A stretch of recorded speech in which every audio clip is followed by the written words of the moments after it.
In this video, we are going to learn the backstitch as described on page 176 of your textbook.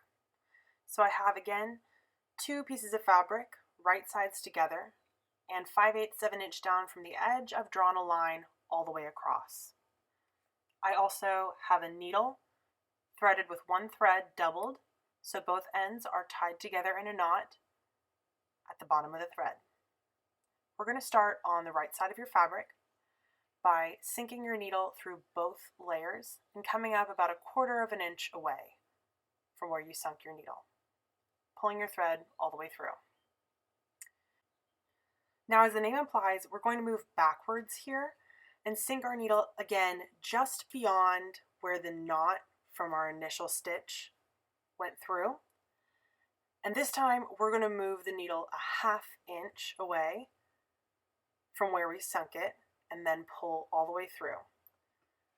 Again, for the next stitch, we'll move backwards and sink our needle just beyond the previous stitch, then move forward 1/2 inch and pull all the way through. Backwards, sink your needle just beyond the previous stitch, and we're going 1/2 inch distance away from where we sunk our needle.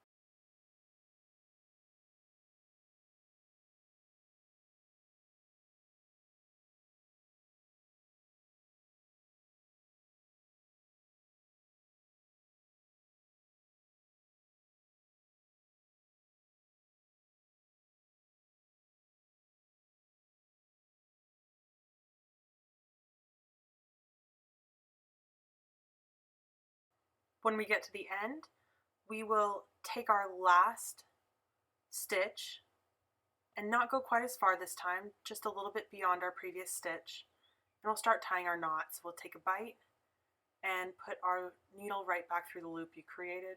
Try not to run out of thread like me. And we always make 2 knots. I'm going to try and get a second one with my tiny little thread here. Take that second bite and we'll put it back through the loop we created. Trim your thread and you've done a backstitch. This stitch is like the running stitch in that it continues to hold 2 pieces together. However, it's a lot stronger and mimics the stitch of your sewing machine. That's the backstitch.